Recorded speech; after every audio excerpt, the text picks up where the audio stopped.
I used to feel like my brain had 50 tabs open all of the time before I came up with this system. And now I have a structure to actually organize my thoughts and my feelings into something tangible that I can use on a day-to-day basis. I wanted to share that system with you guys today, although I do think it's important for everyone to come up with their own structure and system that works for their brain specifically. I figured you guys could gain some inspiration from this, and as always, take what works and leave what doesn't, but I hope you guys can get some value out of this. Hello beautiful people on the internet, my name is Jaden. Welcome back to my channel. If you're new here, I don't really know what I'm doing with this channel right now. It's kind of a mess of a bunch of different experiments going on, doing a lot of trial and error, trying to figure out who I want to be online and what I want my niche to be. So if you want to stick around for that process, you're definitely free to, and I would love for you to be here. But let's get into my system for organizing my brain. So first and foremost, we're starting with the most basic thing that can happen in a person's brain, which is their emotional processing. So before we can really get to logic, usually we just have an emotional response first. A lot of times it's hard to make something out of that. If we feel annoyed, angry, happy, sad, inspired, we have these feelings, but we don't know exactly what to put into practice to act upon them. So when I have a feeling, the first thing I do is journal. Sometimes it is also accompanied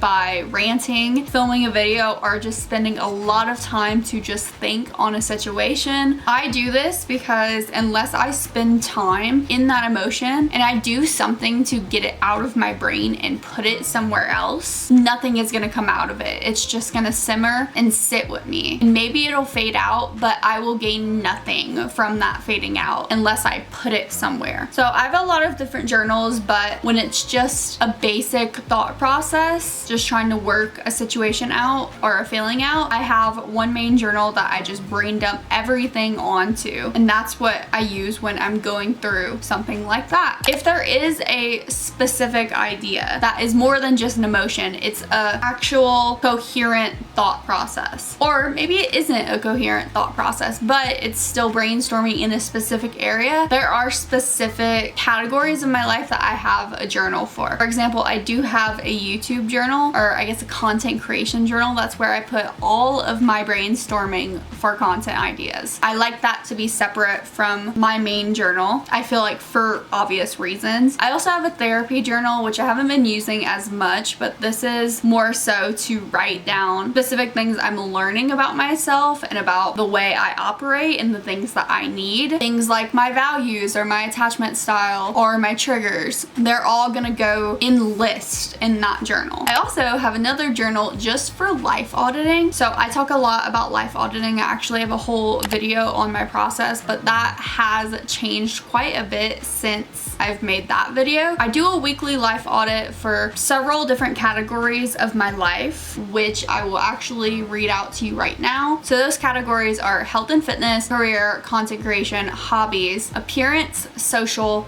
relationship, pets, home, finances, mindset, and other. I wanted to get really strict with these categories of my life because I wanted these to be reflected in pretty much all of my systems that I use. So every week I go through each one of these categories, I rate them out of 10, and I explain why they are going well and why they maybe aren't going so well, what I can improve on and what I want to keep up, so that I know how to move forward into next week. I know what I want to prioritize. So you can see we're already forming a good little structure here because my journals kind of keep me in line with what I'm feeling and what's going on in my life. Say something really shitty happened at work. Well, I'll probably journal about it and I'll write out all of the stressors in there because I'm just going to be ranting about the situation. I'm going to be like, this person did this to me and it sucked, and something like that would lead me to accurately representing career in my life audits. If I didn't journal about all those situations, sometimes I may forget what's going on, or I might not realize how much something is bothering me necessarily, or how happy I've been with something. Something I didn't originally put on this list that I also think is worth mentioning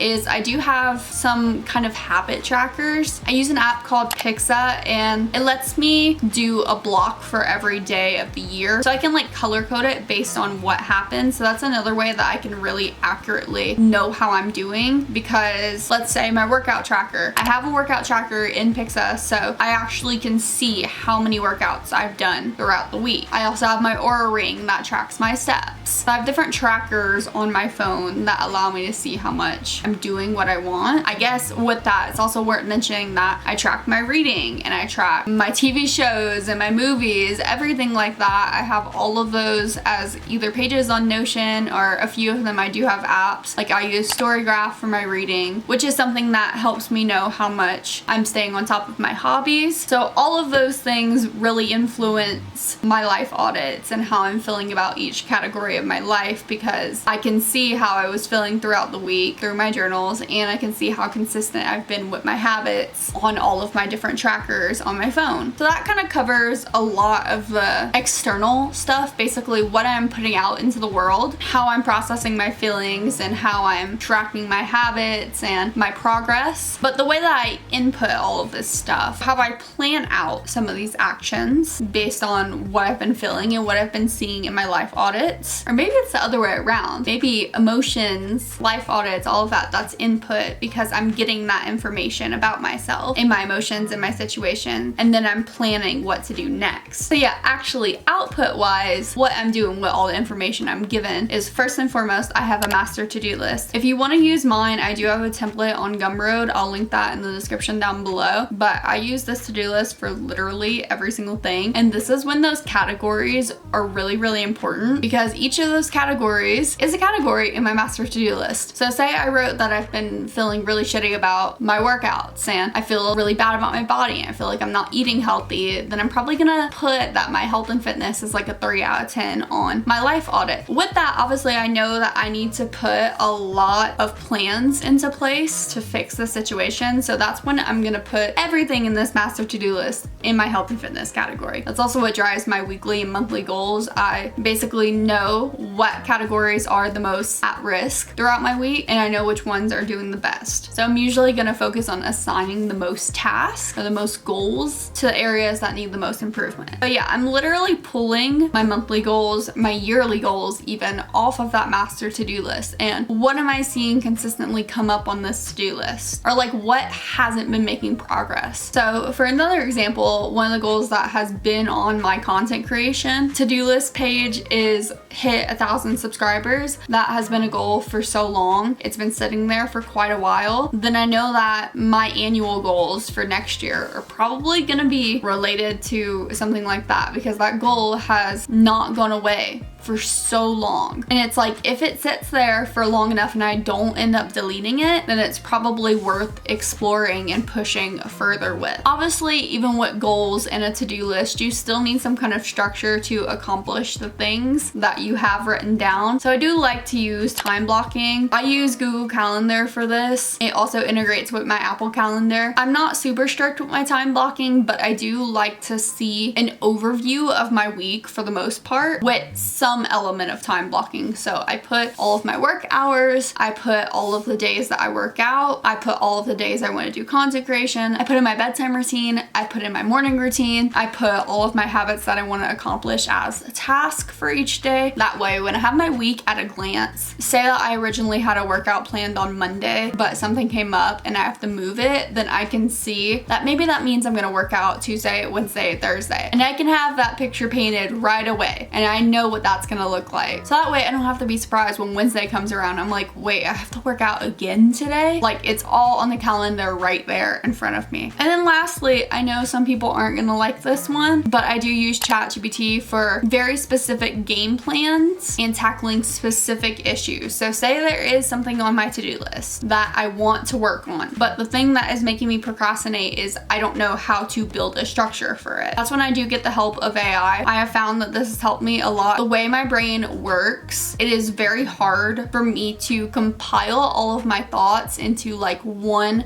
structured plan, which may or may not be ADHD. I feel like I'm probably not. Maybe it's anxiety, but something about just sitting down and trying to structure out a step-by-step process gets way too all over the place for me. So as an example, I wanted to fix something at work, which was our text notifications. Basically on our site, there are a lot of things that happen because it's construction. So if there is an event on site that people need to know about, we do send out mass text, and I'm the one who manages all of that, although it's through a different company, like a different software. And there was a lot of confusion with the software, and some of the texts just weren't working for people. So I knew a lot of the problems. I knew that sometimes it was like the Androids mark the text as spam. I knew that sometimes they blocked the number. I knew that sometimes they inputted their number incorrectly. So there's like all these different things that were happening. And I knew I wanted to make some kind of like sign, maybe like a QR code or some kind of form for them to scan. I just didn't know how to like get all of these ideas into one process. Like right now it feels very obvious, but I was so overwhelmed by trying to fix all of this that I just needed to brain dump. So I just wrote everything that I was thinking about. And it's not like I didn't have these ideas myself. It was just like, how do I step by step do this in order and make sure that this is the most efficient? So and ChatGPT just gave me that. Like it does sound kind of silly when I'm saying it right now. Like I really needed AI to tell me how to do this, but it was messy.